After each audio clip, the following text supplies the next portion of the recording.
राजा भरत का मृग शरीर में आसक्ति के कारण मृग होना, फिर ज्ञान संपन्न ब्राह्मण होकर जड़ वृत्ति से रहना। जड़ भरत और सौवीर नरेश का संवाद।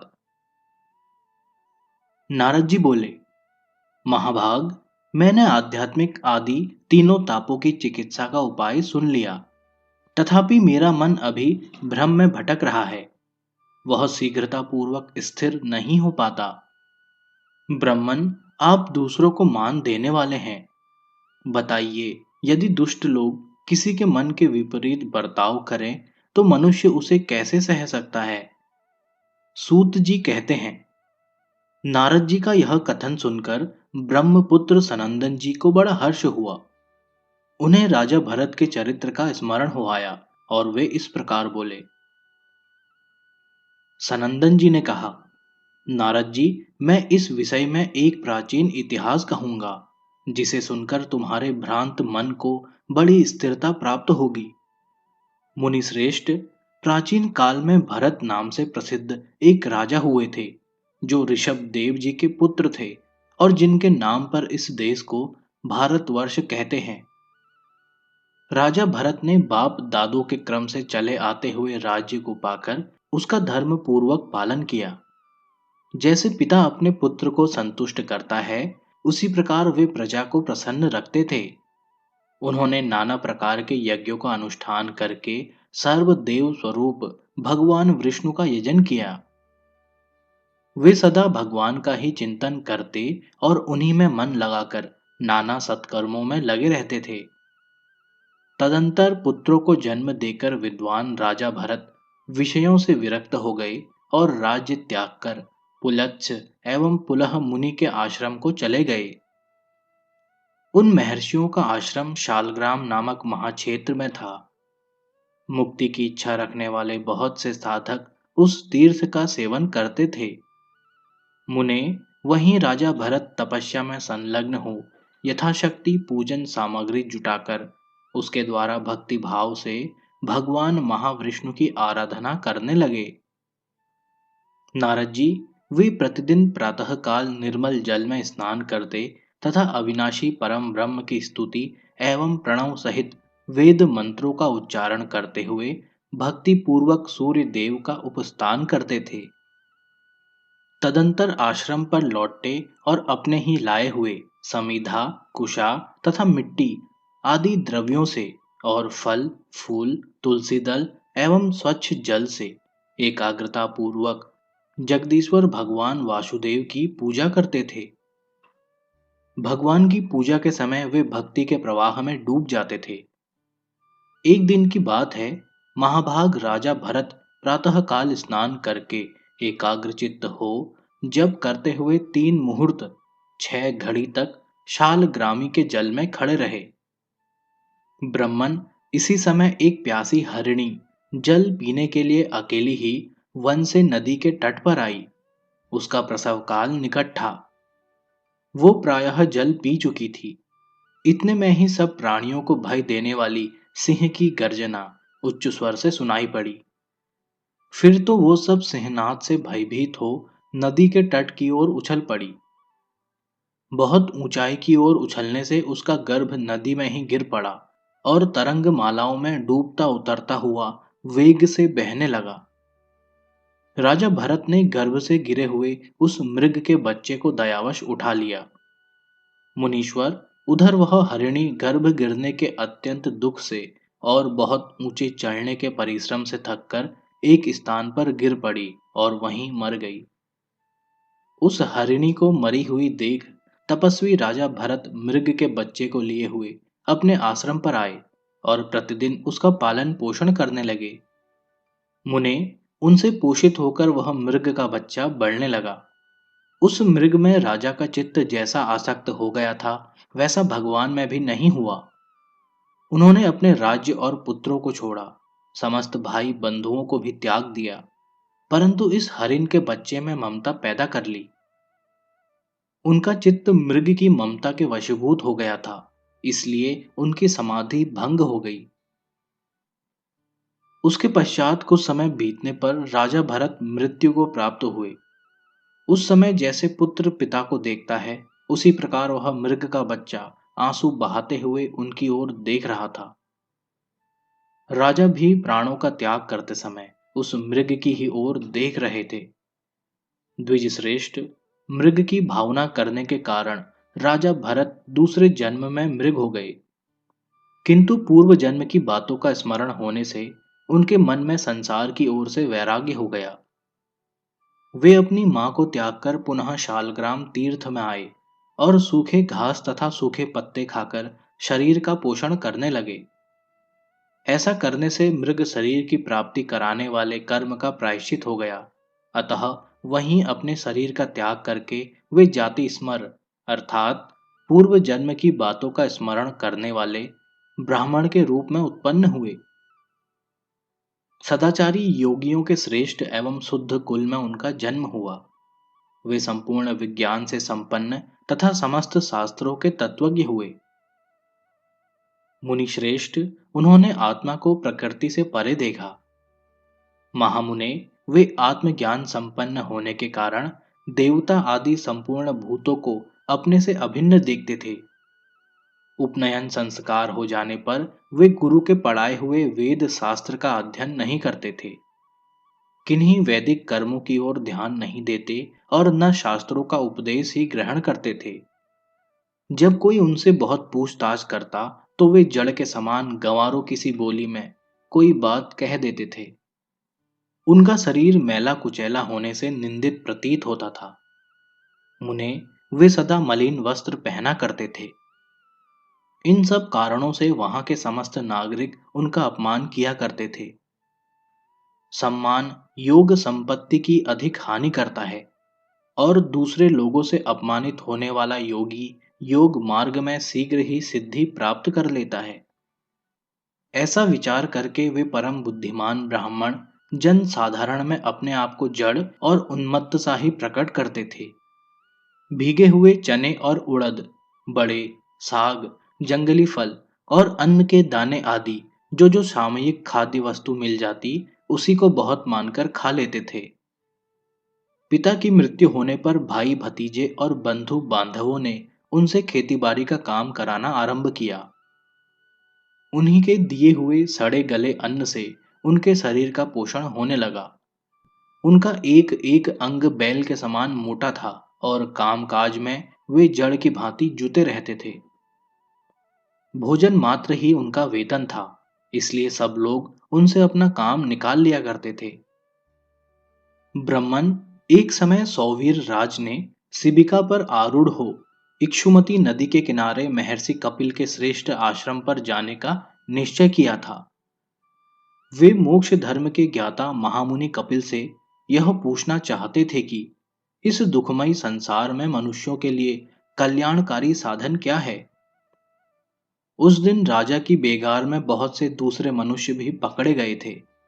उन्हीं के बीच भरत मुनि भी बेगार में पकड़कर लाए गए। नारद जी, वे संपूर्ण ज्ञान के एकमात्र भाजन थे। उन्हें पूर्व जन्म की बातों का स्मरण था, अतः वे अपने पापमय प्रारब्ध का क्षय करने के लिए उस शिबिका को कंधे पर उठाकर ढोने लगे। बुद्धिमानों में श्रेष्ठ जड़ भरत जी शूद्र जीवों को बचाने के लिए 4 हाथ आगे की भूमि देखते हुए मंद गति से चलने लगे, किंतु उनके सिवा दूसरे कहार जल्दी जल्दी चल रहे थे। राजा ने देखा कि पालकी समान गति से नहीं चल रही है, तो उन्होंने कहा, अरे पालकी ढोने वाले कहारों, यह क्या करते हो? सब लोग एक साथ समान गति से चलो। किंतु इतना कहने पर भी जब शिबिका की गति पुनः वैसी ही विषम दिखाई दी, तब राजा ने डांटकर पूछा, अरे यह क्या है? तुम लोग मेरी आज्ञा के विपरीत चलते हो। राजा के बार बार ऐसे वचन सुनकर पालकी ढोने वाले कहारों ने जड़ भरत की ओर संकेत करके कहा, यही धीरे धीरे चलता है। राजा ने पूछा, अरे क्या तू थक गया? अभी तो थोड़ी ही दूर तक तूने मेरी पालकी ढोई है, क्या तुझसे यह परिश्रम सहन नहीं होता? वैसे तो बड़ा मोटा ताजा दिखाई देता है। ब्राह्मण ने कहा, राजन, न मैं मोटा हूं और न मैंने आपकी पालकी ही ढोई है। न तो मैं थका हूं और न मुझे कोई परिश्रम ही होता है। इस पालकी को ढोने वाला कोई दूसरा ही है। राजा बोला, मोटा तो तू प्रत्यक्ष दिखाई देता है और पालकी तेरे ऊपर अब भी मौजूद है, और बोझ ढोने में देहधारियों को परिश्रम तो होता ही है। ब्राह्मण ने कहा, राजन, इस विषय में मेरी बात सुनो। सबसे नीचे पृथ्वी है। पृथ्वी पर दो पैर हैं। दोनों पैरों पर दो जंघें हैं। उन जंघों पर दो उरु हैं तथा उनके ऊपर उदर है। फिर उदर के ऊपर छाती, भुजाएं और कंधे हैं, और कंधों पर यह पालकी रखी गई है। ऐसी दशा में मेरे ऊपर भार कैसे रहा? पालकी में भी जिसे तुम्हारा कहा जाता है वह शरीर रखा हुआ है। राजन, मैं, तुम और अन्य सब जीव पंचभूतों द्वारा ही ढोए जाते हैं, तथा यह भूत वर्ग भी गुणों के प्रवाह में पड़कर ही बहा जा रहा है। पृथ्वीपते, ये सतत्व आदि गुण भी कर्मों के वशीभूत हैं, और वह कर्म समस्त जीवों में अविद्या द्वारा ही संचित है। आत्मा तो शुद्ध, अक्षर, शांत, निर्गुण और प्रकृति से परे है। वह एक ही संपूर्ण जीवों में व्याप्त है। उसकी वृद्धि अथवा ह्रास कभी नहीं होता। जब आत्मा में न तो वृद्धि होती है और न ही ह्रास ही, तब तुमने किस युक्ति से यह बात कही है कि तू मोटा है? यदि क्रमशः पृथ्वी, पैर, जंघा, अरु, कटी तथा उदर आदि अंगों पर स्थित हुए कंधे के ऊपर रखी हुई यह शिबिका मेरे लिए भार रूप हो सकती है, तो उसी प्रकार तुम्हारे लिए भी तो हो सकती है। राजन, इस युक्ति से तो अन्य समस्त जीवों ने भी न केवल पालकी उठा रखी है, बल्कि संपूर्ण पर्वत, वृक्ष, ग्रह और पृथ्वी आदि का भार भी अपने ऊपर ले रखा है। राजन, जिस द्रव्य से यह पालकी बनी हुई है, उसी से यह तुम्हारा, मेरा अथवा अन्य सबका शरीर भी बना है, जिसमें सबने ममता बढ़ा रखी है। सनंदन जी कहते हैं, ऐसा कहकर वे ब्राह्मण देवता कंधे पर पालकी लिए मौन हो गए। तब राजा ने भी तुरंत पृथ्वी पर उतरकर उनके दोनों चरण पकड़ लिए। राजा ने कहा, हे विप्रवर, यह पालकी छोड़कर आप मेरे ऊपर कृपा कीजिए और बताइए, यह छद्म वेश धारण किए हुए आप कौन हैं? किसके पुत्र हैं? अथवा आपके यहाँ आगमन का क्या कारण है? यह सब आप मुझसे कहिए। ब्राह्मण बोले, भूपाल, सुनो, मैं कौन हूं यह बात बताई नहीं जा सकती, और तुमने जो यहाँ आने का कारण पूछा, उसके उत्तर में यह निवेदन है कि कहीं भी आने जाने का कर्म कर्म फल के उपभोग के लिए ही हुआ करता है। धर्म अधर्म जनित सुख दुखों का उपभोग करने के लिए ही जीव देह आदि धारण करता है। भूपाल, सब जीवों की संपूर्ण अवस्थाओं के कारण केवल उनके धर्म और अधर्म ही हैं। राजा ने कहा, इसमें संदेह नहीं कि सब कर्मों के धर्म और अधर्म ही कारण है, और कर्मफल के उपभोग के लिए एक देह से दूसरी देह में जाना होता है। किंतु आपने जो यह कहा कि मैं कौन हूं, यह बात बताई नहीं जा सकती। इसी बात को सुनने की मुझे इच्छा हो रही है। ब्राह्मण बोले, राजन, अहम शब्द का उच्चारण जिह्वा, दंत, ओठ और तालु ही करते हैं, किंतु ये सब अहम नहीं है, क्योंकि ये सब उस शब्द के उच्चारण मात्र में हेतु हैं।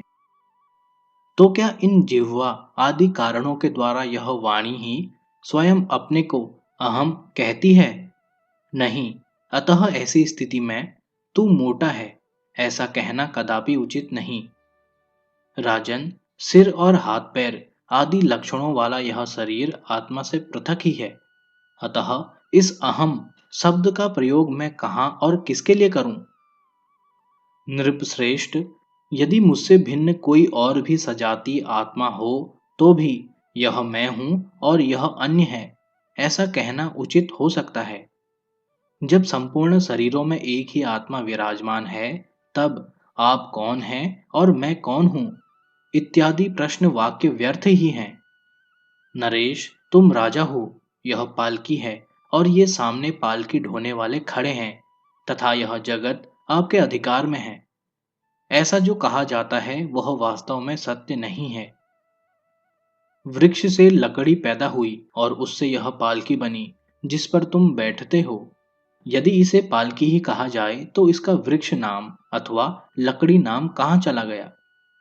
ये तुम्हारे सेवकगण ऐसा नहीं कहते कि महाराज पेड़ पर चढ़े हुए हैं, और न कोई तुम्हें लकड़ी पर ही चढ़ा हुआ बतलाता है।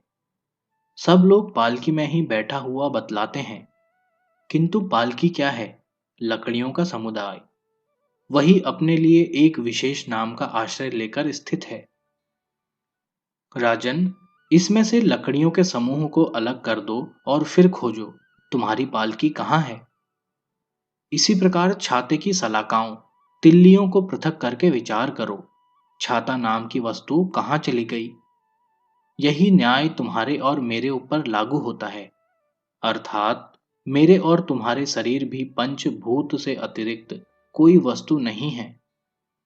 पुरुष, स्त्री, गाय, बकरी, घोड़ा, हाथी, पक्षी और वृक्ष आदि लौकिक नाम कर्म जनित विभिन्न शरीरों के लिए ही रखे गए हैं, ऐसा जानना चाहिए।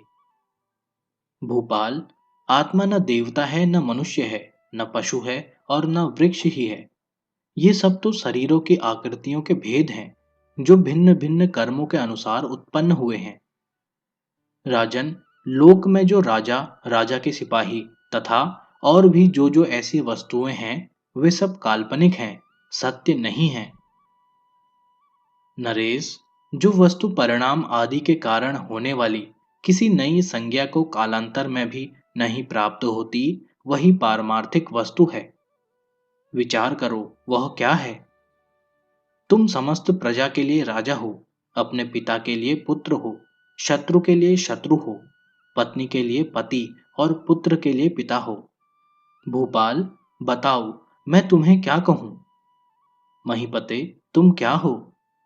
यह सिर हो या ग्रीवा, अथवा पेट या पैर आदि में से कोई हो, तथा ये सिर आदि भी तुम्हारे क्या हैं?